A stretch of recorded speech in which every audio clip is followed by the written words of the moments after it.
Mesdames et messieurs, bonsoir. Merci d'avoir choisi RTI 1. Voici les grands titres de ce 20h. La Côte d'Ivoire continue la bataille contre le Covid-19. Le ministère de la Santé, en première ligne dans la lutte, vient de faire le bilan. Ce vendredi, on dénombre 73 nouveaux cas, portant à 1077 le nombre de personnes contaminées et 419 patients guéris au total. Nous entendrons le ministre de la Santé dans ce journal. La solidarité se renforce en cette crise sanitaire. On se mobilise à tous les niveaux contre la pandémie. La CGC, la Confédération Générale des Entreprises de Côte d'Ivoire, débloque 1 milliard de francs CFA, un don important qui vise à contribuer à la lutte contre le Covid-19. L'acte est salué par le ministre de l'Économie et des Finances. À chacun son masque pour barrer la route au coronavirus. Le gouvernement qui a pris cette mesure s'attelle à mettre à la disposition de tous des cache-nez.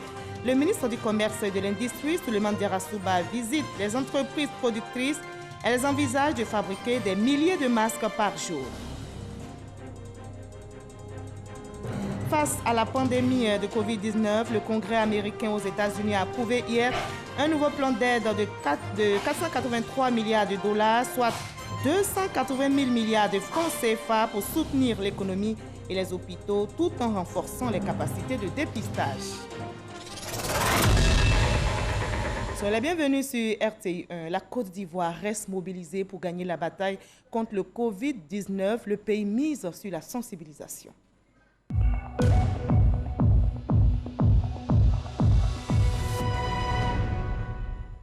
Avant tout, je vous livre ce communiqué de la présidence de la République. Dans le cadre de la lutte contre la pandémie du Covid-19, le couvre-feu instauré sur l'ensemble du territoire national le 24 mars 2020 est prorogé pour une nouvelle période allant du 25 avril au 8 mai 2020 de 21h à 5h du matin, fait à Abidjan le 24 avril 2020 pour le ministre secrétaire général de la présidence de la République, le directeur du cabinet du président de la République, Fidel Sarasoro.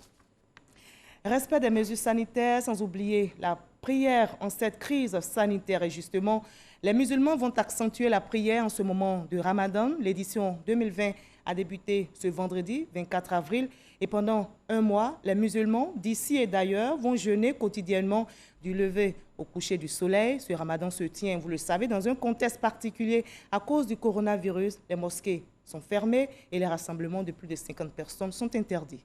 Moussa Konati. De la bouillie dans une grande cuvette, des gestes mesurés pour le service dans quelques heures. Ce sera comme un rituel à cette heure de la journée, pendant un mois, pour Dame Assetou. Comme c'est le jour du mois de carême premier là, j'ai fait bouillir pour les enfants. C'est le début du Ramadan ce vendredi. Le jeune musulman cette année, le contexte est particulier. Situation sanitaire oblige, il va falloir changer quelques habitudes. Parmi nous aussi, il y a beaucoup de célibataires.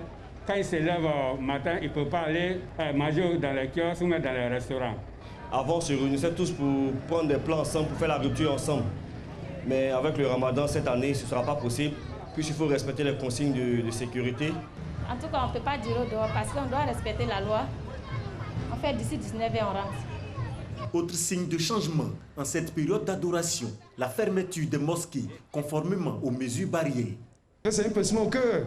Ça fait très mal de ne pas prier en groupe. Le fait de ne pas partager la bouillie avec mon frère, et ce n'est pas la faute de quelqu'un. Il faut donc qu'on respecte les mesures édictées par l'État de Côte d'Ivoire. C'est donc parti pour un mois de pénitence. Les fidèles musulmans sont invités à observer les consignes sanitaires et sécuritaires en vigueur. On continue donc la bataille contre le Covid-19. Le ministère de la Santé en première ligne dans cette lutte vient de faire le bilan. Ce vendredi, on dénombre 73 nouveaux cas portant à 1077 le nombre de personnes contaminées et 419 patients guéris au total. Je vous propose d'écouter le ministre de la Santé et de l'Hygiène publique, Jeanaka Awele, au micro de Didier Nguessan. Point de la situation du Covid-19 au 24 avril 2020. Le ministère de la Santé et de l'Hygiène publique a enregistré ce vendredi 24 avril 2020 73 nouveaux cas de Covid-19 sur 584 échantillons prélevés, 60 guéris et 0 décès. À ce jour, la Côte d'Ivoire compte donc 1077 cas confirmés, dont 419 personnes guéries et 14 décès. Le nombre total d'échantillons à la date du 24 avril 2020 est de 7 430. Face au nombre croissant de cas enregistrés dans le pays, qui est dû à notre stratégie de dépistage, le ministère de la Santé et de l'Hygiène publique rappelle à la population l'importance du respect des mesures barrières mises en place par le gouvernement. Le Ramadan a débuté en Côte d'Ivoire ce vendredi 24 avril 2020. Le ministère de la Santé et de l'Hygiène publique souhaite un bon Ramadan à tous les frères et sœurs musulmans. Le ministère de la Santé et de l'Hygiène publique rappelle au strict respect des mesures de distanciation physique et des mesures barrières. Le ministère de la Santé et de l'Hygiène publique recommande aux personnes atteintes du Covid-19 ou guéries du Covid-19 de prendre l'avis de leur médecin traitant en cette période de Ramadan. Durant ce mois béni de Ramadan, il faut noter que le confinement des personnes fragiles et vulnérables reste d'actualité. Ce confinement obligatoire a pour but de les protéger et de réduire le nombre de décès liés au Covid-19 dans la population. Par ailleurs, devant l'apparition de signes tels que la toux, la fièvre et les difficultés respiratoires, vous êtes priés de contacter en urgence les numéros gratuits suivants, le 101, le 119, le 125 et le 143. Le gouvernement, à travers le ministère de la Santé et de l'Hygiène publique, remercie et félicite tous les acteurs de la santé pour leur engagement et leur dévouement dans la lutte contre la pandémie. Et le coronavirus, malheureusement, se propage et touche plusieurs pays. Ce vendredi 24 avril, on dénombre en Afrique de l'Ouest, notamment au Mali, 309 cas confirmés, 21 décès, 77 personnes guéries. Au Burkina Faso, 616 cas confirmés, 41 décès, 410 personnes guéries. Au Ghana, 1279 cas confirmés, 11 décès, 134 personnes guéries. De l'autre côté du globe, aux États-Unis d'Amérique, 903 775 cas confirmés, 50 988 décès, 90 261 personnes guéries.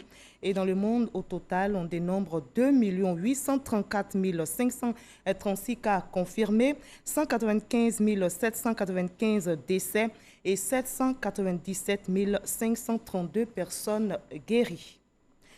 Dans cette période de crise sanitaire, que fait l'État ivoirien pour assurer l'insertion socio-économique des jeunes? Quelles sont les actions menées pour favoriser leur emploi? Le ministre de la Promotion de la Jeunesse s'est prononcé sur ces questions aujourd'hui lors du point presse du gouvernement. Mamadou Touré a expliqué aux journalistes les initiatives visant à sortir les jeunes du chômage. Le reportage est signé Mama Traoré. Rumeur faisant état de la levée du couvre-feu, il n'en est rien, selon le porte-parole adjoint du gouvernement. Nos compatriotes doivent retenir que le couvre-feu n'a pas été levé. Le couvre-feu reste toujours en vigueur, c'est-à-dire de 21h à 5h du matin. Et chacun de nous doit faire preuve de discipline en respectant donc cette importante mesure prise par les autorités ivoiriennes. Mamadou Touré était aussi à ce point presse pour exposer sur la situation de la jeunesse en cette période de crise sanitaire. Le ministre de la Jeunesse annonce que son département a mobilisé 700 bénévoles pour une vaste campagne de sensibilisation contre cette pandémie, dont 200 sur le terrain et les 500 autres opérant sur les médias numériques. Concernant les projets d'insertion des jeunes, ils vont redémarrer. Nous avons travaillé avec la COPEC. Au plus tard, le 30 avril, tous les jeunes qui ont été sélectionnés dans le cadre d'Agir pour les jeunes auront l'argent positionné sur leur compte indépendamment donc, de l'organisation des cérémonies. Ensuite, la seconde phase, c'est le décaissement effectif donc, de ces ressources pour leur permettre donc, de mener des activités. Depuis janvier, certains jeunes ont commencé à recevoir de l'argent. Donc la deuxième mesure, c'est la suspension pour 3 mois des échéances de remboursement des prêts Agir pour les jeunes qui doivent reprendre donc, fin juillet 2020. Tous ces jeunes qui ont des start-up, qui ont des projets structurants, qui avaient besoin de financement de 5 millions à 15 millions de francs CFA. À partir donc, du 15 mai, nous allons donc faire les remises donc, des chèques allant de 5 millions à 50 millions à tous ces jeunes porteurs de projets qui ont exprimé un besoin en financement et qui auront été retenus. Même si l'isolement du Grand Abidjan de l'intérieur du pays est une perte considérable pour le secteur des transports, le ministère de tutelle veille à l'application des mesures barrières à bord des engins tels que le port obligatoire du masque et le respect de la distanciation entre les personnes. Un peu plus de 5000 véhicules qui ont été donc, arrêtés et nous avons fait descendre, quand cela était exigé, certains passagers que nous estimons étaient en surplus. Et nous avons aussi donné des masques à titre donc gracieux pour justement respecter ces consignes qui ont été données. Alors ça, c'est un travail de sensibilisation. Nous avons aussi l'intention de continuer cette campagne, mais de façon beaucoup plus renforcée. Et donc, à partir de la semaine prochaine, après la phase pilote, nous avons donc un plan qui va se mettre en place, qui va mobiliser plus de 459 agents. Et donc, ce serait pratiquement plus de 19 300 agents en termes de rotation, qui seront donc sur plusieurs communes pour justement nous assurer que nos compatriotes aient compris pleinement l'importance des mesures qu'a arrêté le gouvernement.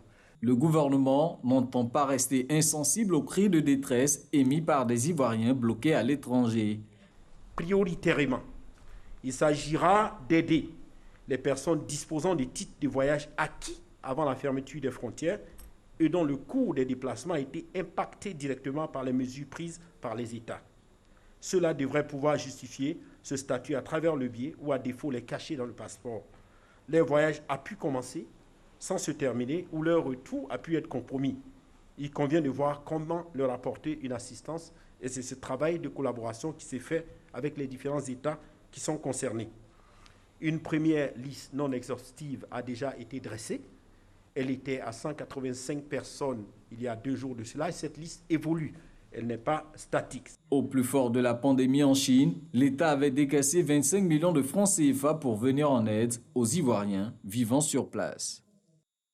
Voilà, la Côte d'Ivoire accentue donc la riposte contre le Covid-19 et en plus des mesures sanitaires et sécuritaires prises, le gouvernement s'attelle à atténuer les chocs économiques dans la vie des ménages. Les personnes vulnérables bénéficieront d'une assistance humanitaire. Elles recevront un transfert monétaire d'un montant de 25 000 francs CFA. Mais combien de ménages sont-ils concernés? Quels sont les critères de sélection? La ministre Mariatou Koné, ministre de la Solidarité, de la Cohésion sociale et de la lutte contre la pauvreté est avec nous. Bonsoir Madame la ministre. Bonsoir Madame. Alors, combien de ménages démunis sont-ils visés par cette opération et quels sont les critères de sélection?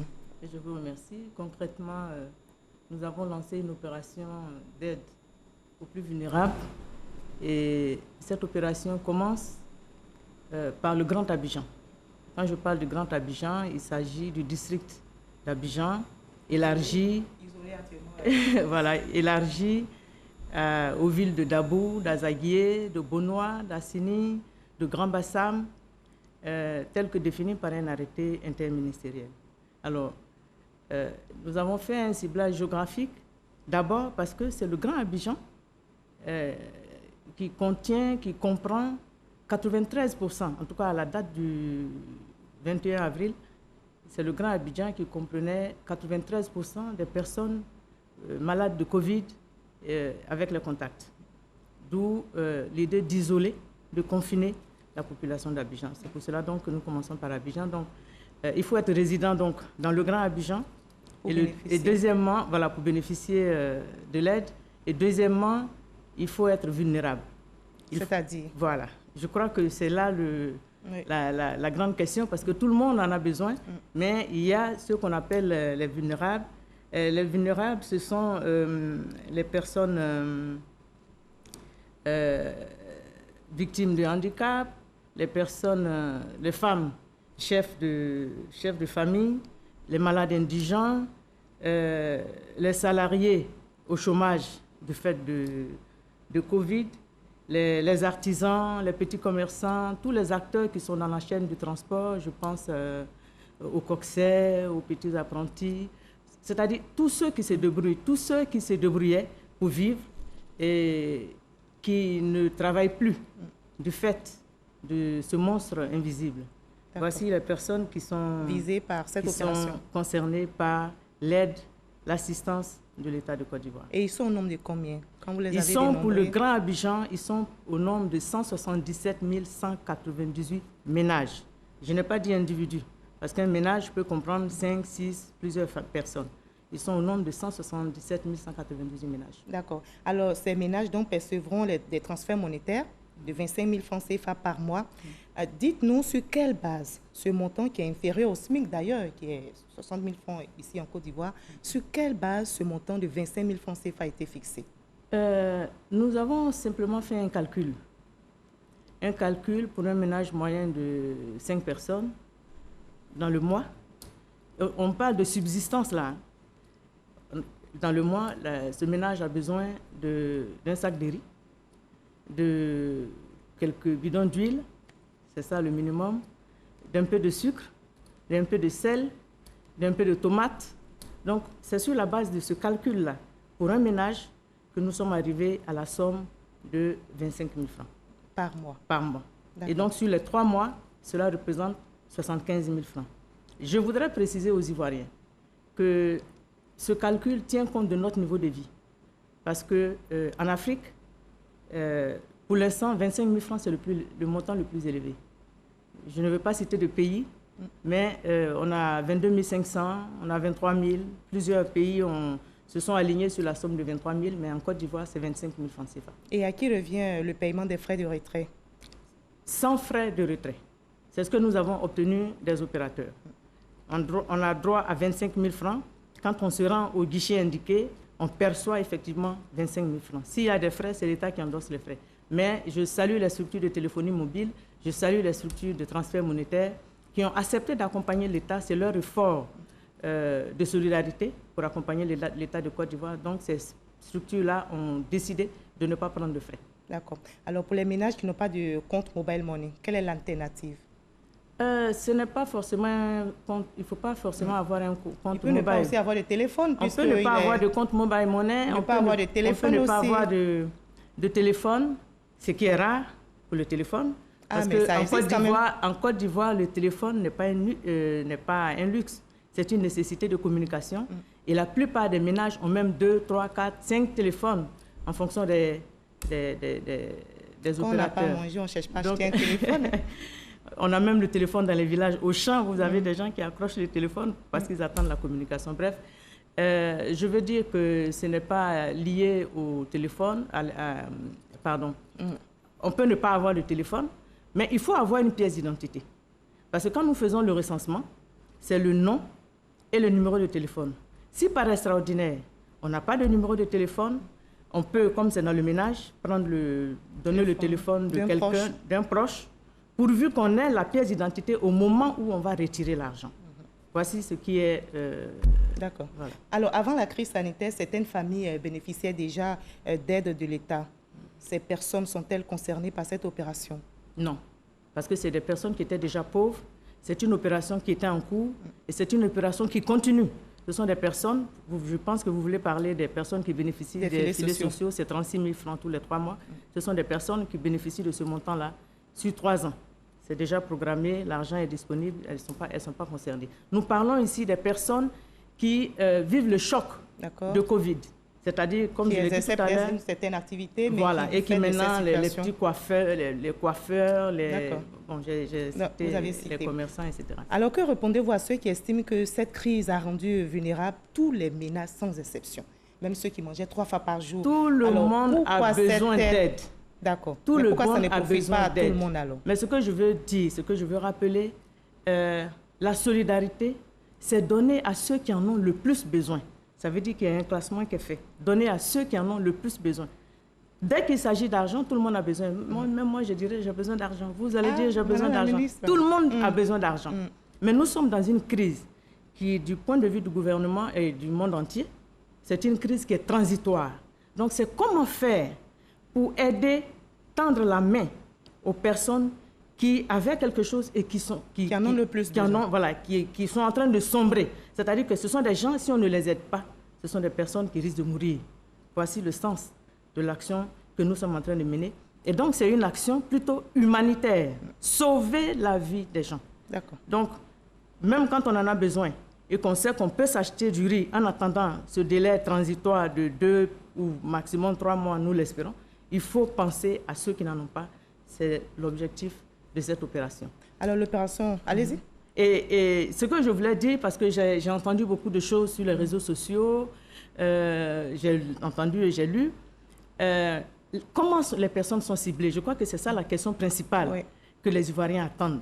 Comment nous choisissons les vulnérables des vulnérables? C'est un choix, ce n'est pas l'État qui fait le choix. C'est un choix qui est opéré par tous les comités de veille et ou de riposte qui sont mis en place sur l'ensemble du territoire depuis la création du Covid. Ce sont des comités qui existaient sous Ebola. Ce sont des comités qui ont existé avec les filets sociaux. Et ce sont des filets... Il y a un travail qui est fait en amont. Voilà, c'est un travail qui est fait en amont. Les comités sont composés du corps préfectoral, des maires, enfin je veux dire des élus, des représentants de jeunes, des représentants de femmes, des chefs de quartier, des chefs de communauté. Et c'est ensemble des organisations de la société civile, des leaders religieux et tout ça. C'est tout un groupe qui sélectionne. On peut dire que vous êtes vulnérable, mais quand vous voyez votre situation par rapport à votre voisin, il y en a qui disent non, le plus vulnérable, c'est pas moi, c'est l'autre. Donc c'est un ciblage communautaire. C'est un ciblage communautaire qui se fait. C'est la communauté elle-même qui décide des plus vulnérables en son sein. Et une fois la liste obtenue de ces vulnérables, c'est une liste, en tout cas de notre point de vue, qui doit être affichée dans la communauté. Donc dans la communauté... Vous ne faites pas de contrôle Non, j'arrive. Dans la communauté, on dit, voici les 50 personnes qui sont vulnérables, voici les 100 personnes. Donc chacun connaît son statut à partir de la liste élaborée par la communauté. Cette liste est transmise au ministère de la Solidarité. Et une fois que nous avons cette liste, nous avons des travailleurs sociaux qui font un travail de contrôle. Le contrôle, pourquoi? Parce que c'est un travail, nous voulons la transparence. Nous voulons rassurer les Ivoiriens. Ce n'est pas une liste pour distribuer de l'argent à des membres d'un parti politique. Ce n'est pas une liste pour distribuer de l'argent à des membres d'une famille. Ce n'est pas une liste pour distribuer de l'argent à un club de soutien. C'est une liste pour distribuer de l'argent aux plus pauvres. J'insiste sur les plus pauvres qui sont choisis dans la communauté. Alors donc comment se fait le contrôle au niveau du ministère de la Solidarité? Le contrôle se fait comment? Nos travailleurs sociaux passent. Par exemple, ceux qu'on a lancés hier, les travailleurs sociaux sont passés dans les ménages pour bien vérifier. Voici la liste que nous avons obtenue. Est-ce que ça correspond à la réalité du terrain? Si ce n'est pas vrai, les gens peuvent dénoncer. Mais c'est un travail sérieux, comme c'est un travail qui est fait de façon participative et inclusive. Donc tout le monde est informé, tout le monde sait comment ça se passe. Et donc, en général, les gens ont confiance et le travail se déroule normalement. Et vous avez dit que l'opération va durer 3 mois? L'opération va durer 3 mois. Mais nous prions que l'opération dure peut-être moins. On a déjà... Et dans ce cas? Non, on a déjà décidé pour 3 mois. Mais l'objectif, c'est que l'opération dure moins. Ça veut dire quoi? Que le Covid s'en aille de la Côte d'Ivoire le plus rapidement possible avant les 3 mois. Et avant les Parce 3 que mois, nos comportements, de notre bonne participation, de notre respect des mesures, des gestes, des mesures et des gestes barrières, le Covid va vite partir.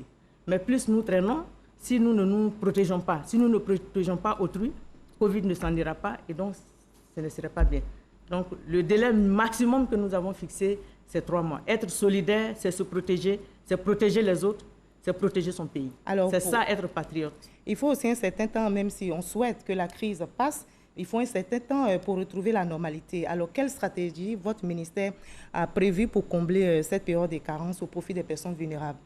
C'est-à-dire si dans 2 mois, dans 3 mois, la crise passe, mais il faut du temps pour reprendre... Il y a ce qu'on appelle la résilience. Vous avez vu que 4 fonds ont été mis en place par le gouvernement. Il y a le fonds pour aider les personnes qui vivent au jour le jour, ça c'est ce qui est en train d'être fait.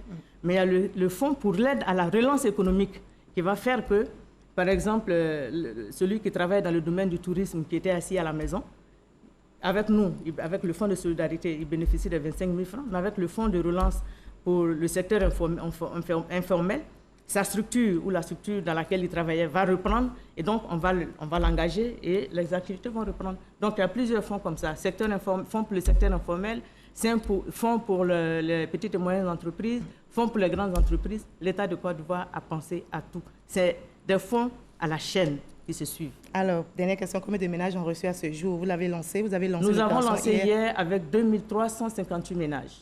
2358 et aujourd'hui, ménages. Vous n'avez pas encore... Les chiffres aujourd'hui, nous avons lancé 3000 Parce que le démarrage est un peu lent pour plusieurs raisons. Nous devons procéder, comme je l'ai dit, aux vérifications. Et puis actuellement, au moment où je vous parle, les Ivoiriens pensent que les listes sont bouclées. Non. Les comités sont en train de travailler. Donc, au fur et à mesure que nous recevons les listes, nous faisons les paiements. Si j'ai un autre numéro, je vais m'acheter une puce dans la rue, je m'attends avec le voisin, je dis je suis vulnérable. Comment est-ce que vous vérifiez? On passe dans les ménages, les assistants sociaux sont là pour ça. Et puis, les populations elles-mêmes dans les quartiers sont des gendarmes. Personne ne veut accepter que... Parce que quand il s'agit d'argent... Quand il s'agit d'argent, les populations sont elles-mêmes des gendarmes. D'accord. Voilà. Merci beaucoup, Madame la Ministre. Merci d'avoir été avec nous sur ce plateau.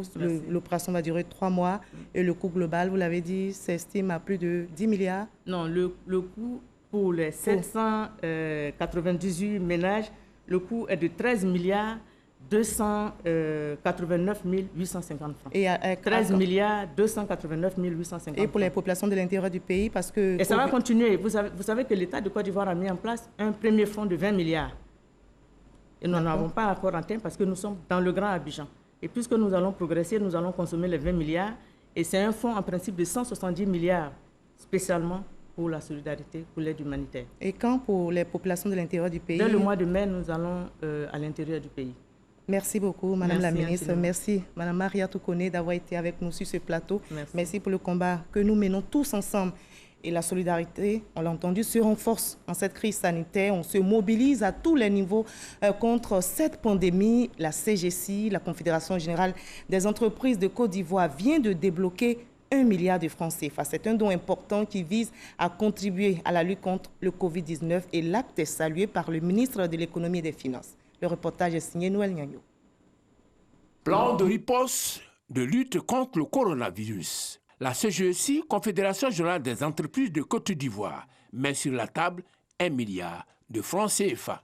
Tout un discours. Le signal donné par le secteur privé que nous retenons, qui est important. Avec cette contribution, le secteur privé montre que c'est dans la mobilisation de tous et la mutualisation des efforts que nous parviendrons à maintenir la résilience de notre économie. Pour cette résilience et pour être très efficace dans l'organisation de la riposte, la CGC cible des actes accélérateurs. Au regard du plan de riposte élaboré par le gouvernement, puisse adresser les postes spécifiques que sont l'équipement en ambulance, évalué pour 600 millions selon les indications du plan, puisse adresser également l'achat de 6 ensembles respirateurs évalués à 185 millions, ainsi que l'acquisition de 15 000 kits de dépistage destinés à l'Institut Pasteur pour un montant d'environ 215 millions. Pour le ministre de la Santé et de l'Hygiène publique, la CGC a vu juste au regard de ses besoins en renforcement des capacités. En inscrivant votre institution dans cette perspective, vous renforcez davantage les capacités de notre pays à atteindre au plus vite son pic épidémique afin d'amorcer la décroissance des effets néfastes liés à cette maladie. L'assurance Salam, une des filiales de la CGC, à travers sa fondation, a fait don de 90 millions de francs CFA répartis entre le ministère de l'Économie et des Finances, 50 millions, et 40 millions pour le ministère de la Santé et de l'Hygiène publique.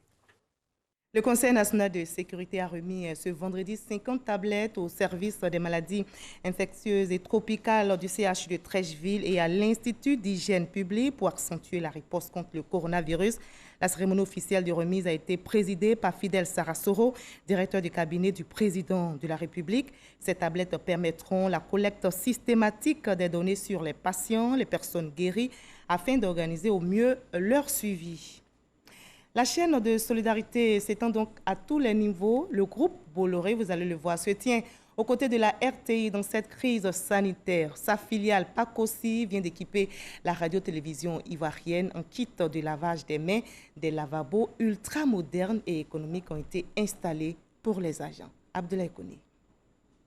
Pour freiner la progression de la maladie à coronavirus, le lavage des mains fait dorénavant partie intégrante de nos habitudes quotidiennes. S'inscrivant dans la lutte contre ce virus mortel et silencieux, le groupe Bolloré vient d'équiper la RTI de 4 lavabos autonomes. Comme vous le savez, depuis quelques semaines, notre pays est lui aussi, à l'instar d'autres pays dans le monde, touché par cette pandémie. Et donc le groupe Bolloré a voulu répondre ce matin à l'appel lancé par le président de la République en direction du secteur privé, en demandant un élan de solidarité. Donc c'est cette solidarité que nous manifestons ce matin à l'endroit de la RTI, qui est un partenaire habituel du groupe Bolloré. Et vous savez que la RTI a une place particulière dans mon cœur. Selon le directeur général de la RTI, ce généreux don aura un impact positif sur la lutte contre la maladie à coronavirus. Je voudrais profiter de l'occasion pour remercier Madame le ministre Touder et le directeur général du groupe Bolloré pour cette attention et ce soutien à la RTI.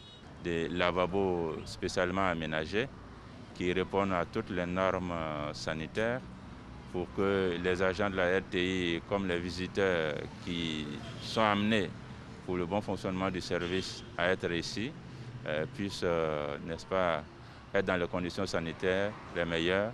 Ces équipements modernes conçus par le groupe Bolloré à travers sa filiale Pacosi confèrent une autonomie à son utilisateur. Ils permettent aussi de maîtriser la consommation en eau courante. La région de la Nawa ne veut pas rester en marge dans ce combat contre le Covid-19. Le conseil régional présidé par le ministre Alain Richard Donvaï vient de faire des dons de kits alimentaires et sanitaires aux populations, des dons estimés à plus de 22 millions de francs CFA. Jama Gagui.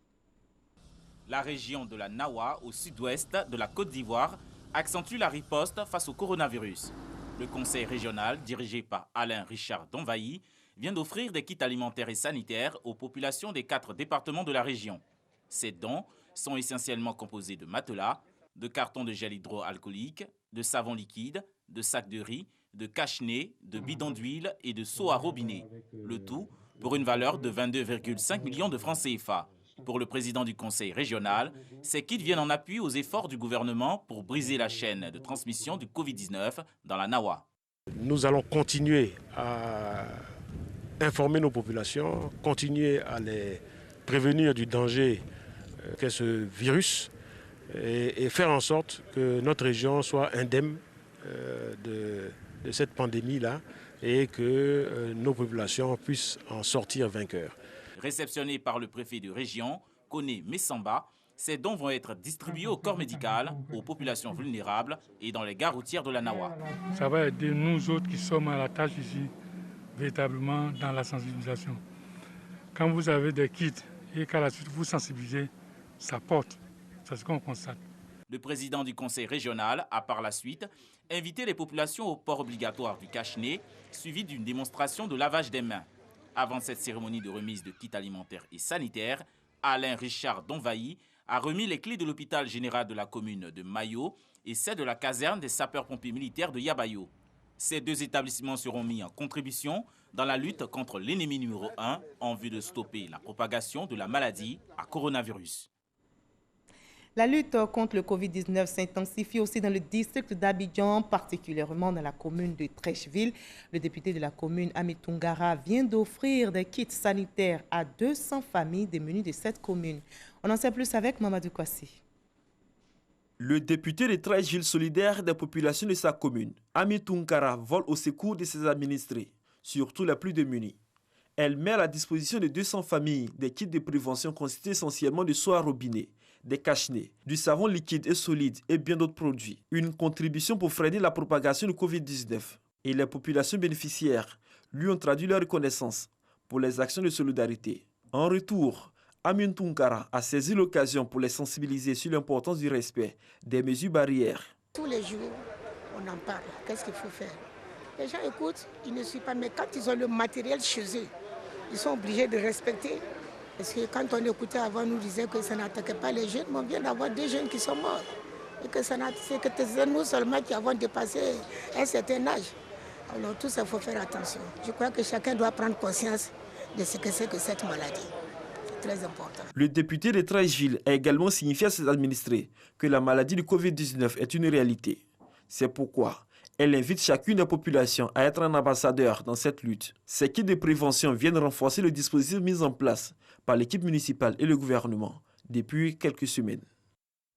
Une solidarité bien visible également à l'étranger face à la pandémie de Covid-19. Le Congrès américain aux États-Unis a approuvé hier un nouveau plan d'aide de 483 milliards de dollars, soit 280 000 milliards de francs CFA pour soutenir l'économie et les hôpitaux tout en renforçant les capacités de dépistage.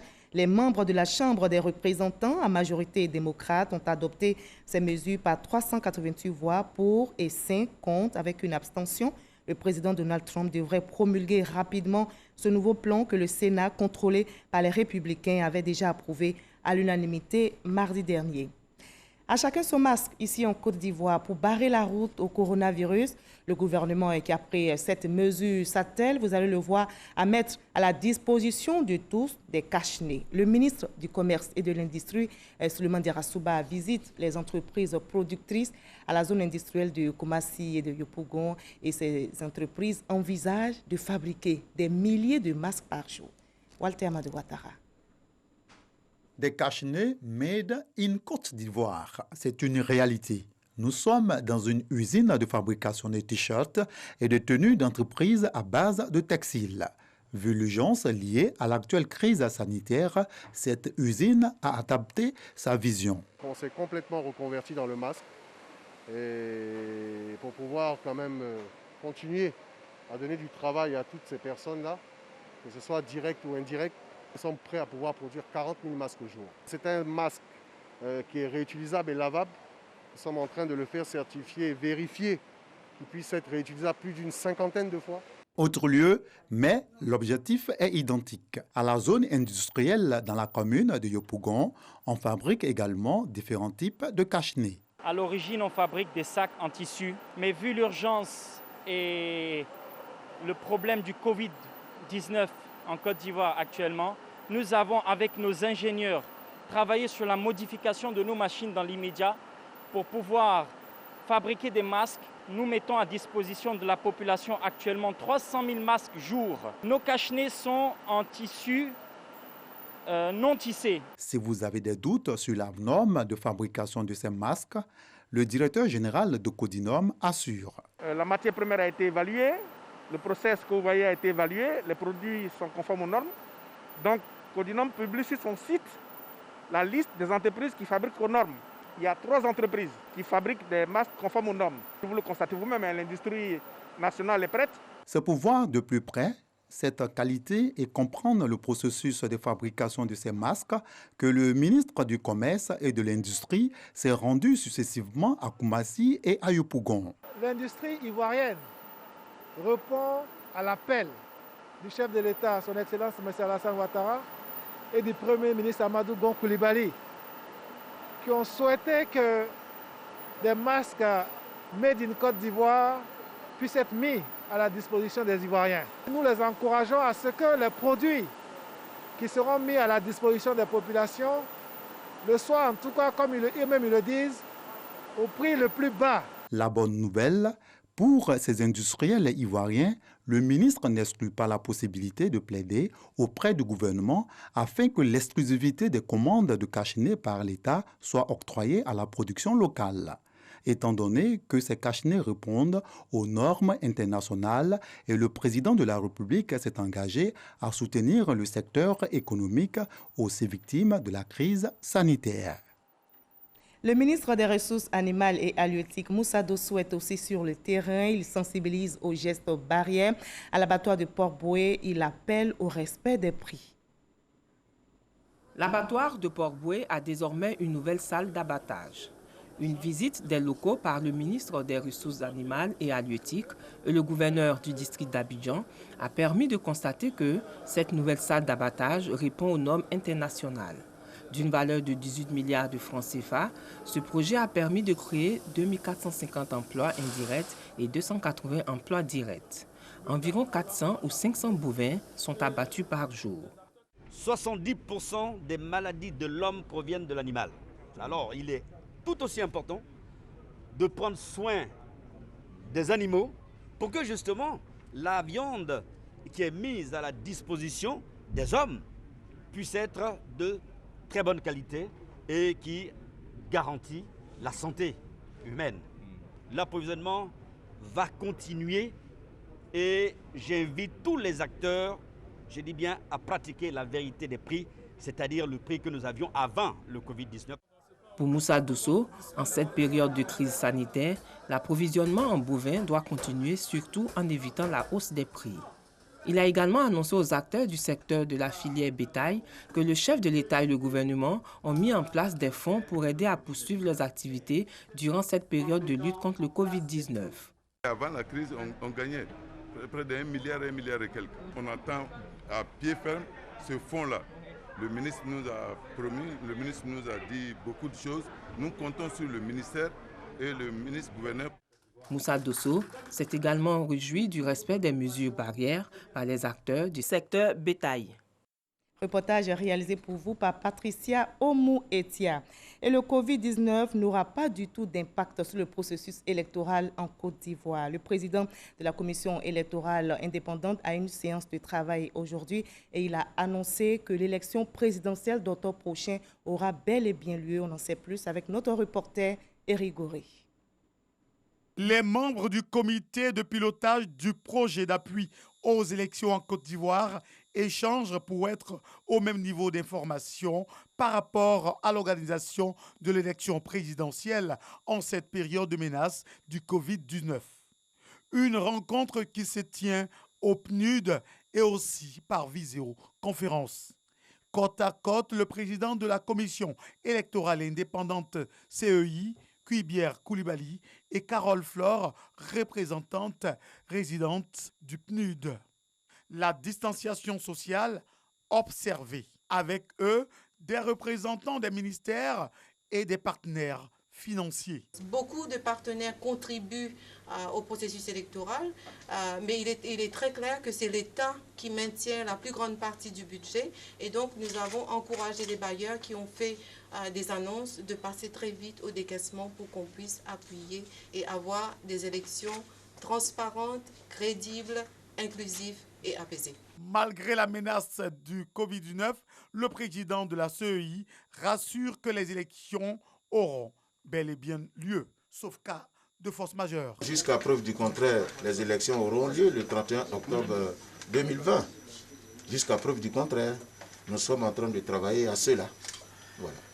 Mais ne vous en faites pas, à bonne date je le ferai. Si bien entendu cet impact est réel sur le processus électoral, mais les voies de droit me sont ouvertes et je vais les saisir pour parler. Mais pour l'heure, il n'en est pas question. Des élections qui vont se faire dans la transparence, rassure le président de la commission électorale indépendante qui compte sur l'apport de tous.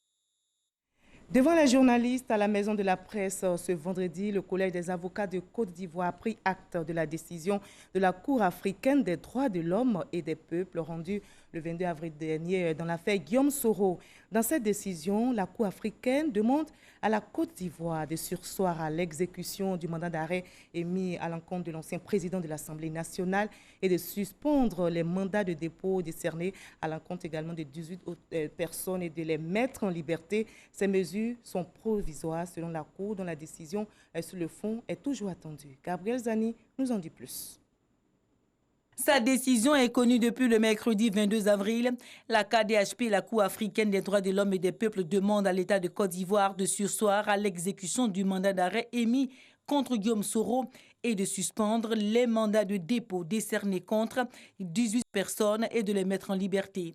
Le Collège des avocats de l'État de Côte d'Ivoire dit qu'il respecte cette décision. Nous prenons acte de cette décision qui, ainsi que la Cour l'indique expressément, selon la Cour, et je cite, « pour lever toute ambiguïté, est de nature provisoire et ne préjuge en rien les conclusions que la Cour formulera sur sa compétence, la recevabilité et le fond de la requête introductive d'instance. » La décision de la Cour africaine est provisoire. Il reste maintenant qu'elle se prononce sur le fond de cette affaire dans laquelle Guillaume Soro et 18 autres personnes ont été inculpées pour tentative de déstabilisation et de détournement de deniers publics en mars dernier. Mais cette décision de la KDHP pose un problème juridique dans sa mise en application. Le parquet décidait de saisir le juge, que le juge accède à la requête du parquet, de lever mandat. Est-ce que vous direz que c'est en exécution de cette décision? Voici le problème. Si aujourd'hui on levait le mandat de dépôt contre des personnes, est-ce que ce serait en exécution de cette décision? C'est ça le problème. En droit, ce ne serait pas en exécution de la décision. Ce serait prendre une mesure régalienne du juge. Pour les avocats de l'État ivoirien, la décision de la Cour est un coup d'épée dans l'eau. L'audience sur le fond de cette affaire est prévue se tenir le 28 avril prochain. Je vous livre à présent ce communiqué qui vient de nous parvenir. Il émane du porte-parole du gouvernement. Interrogé par des médias relativement à la recommandation de la Cour africaine des droits de l'homme et des peuples sur l'exécution du mandat d'arrêt émis contre M. Guillaume Kikpafori Soro, le ministre de la Communication et des médias, porte-parole du gouvernement, M. Sidi Timoko Touré, a dit ceci: le gouvernement n'a pas de commentaire à faire sur cette décision. Ce qu'il faut toutefois relever, c'est que les procédures engagées par la justice ivoirienne restent en cours. Tout autre propos attribué au ministre Sidi Timoko Touré sur ce sujet relève de la pure invention fait à Abidjan le 23 avril, signé du porte-parole du gouvernement. Le ministre de l'Environnement et du Développement durable était en visite à la baie de Cocody. Joseph Sekaseka est allé échanger avec la société chargée de traiter les odeurs nauséabondes qui se dégagent de ce site. Grâce Kanto. La baie de Cocody dégage de façon régulière des odeurs nauséabondes. Le ministère de l'Environnement et du Développement durable prend des dispositions pour trouver des solutions durables, d'où la visite du ministre Joseph Sekaseka sur le site. Le traitement de ces odeurs est plutôt symptomatique, c'est-à-dire de façon ponctuelle. On traite les symptômes, on traite l'odeur, mais le traitement n'est pas curatif. On ne traite pas la cause. Nous avons donc décidé aujourd'hui de venir nous-mêmes nous rendre compte de ce qui se fait effectivement pour que, passant du traitement symptomatique, ponctuel, nous arrivions à des installations qui permettent de faire un traitement curatif, c'est-à-dire un traitement durable de ces émanations. Une structure spécialisée dans la gestion des déchets industriels et la dépollution est chargée de traiter ces odeurs. C'est un dispositif qui va faire une brume du produit qui va traiter les particules de mauvaise odeur que nous pouvons ressentir tous les jours. Donc on aura des rampes, on aura des plaques avec des gels de sorte à diffuser l'odeur dans l'environnement autour de la baie de façon permanente, 24 heures sur 24. Et il met le produit permanemment dans l'environnement autour de la baie pour traiter à la source. Au niveau des exutoires, la baie de Cocody est en cours de restauration par l'État de Côte d'Ivoire avec l'appui du Royaume du Maroc. Pour maintenir le cap de la propriété, une station de traitement des eaux usées est prévue. En plus du traitement durable de ces odeurs, il y aura la construction d'une station d'épuration, de traitement des eaux usées qui permettra de rendre l'eau plus fluide, une eau propre et donc par-delà éliminer en même temps tout ce qui peut être à la base de ces émanations que nous percevons lorsque nous passons dans la zone. Le projet d'aménagement de la baie de Cocody a pour objectif, entre autres, d'assurer la fluidité du trafic routier sur le boulevard lagunaire. Et on continue de faire bloc pour remporter la bataille contre le Covid-19. Le ministère de la Santé en première ligne dans cette lutte vient de faire le bilan ce vendredi. Je rappelle, on dénombre 73 nouveaux cas portant à 1077 le nombre de personnes contaminées et 419 patients guéris au total. Avant de nous séparer, je vous rappelle ce communiqué de la présidence de la République.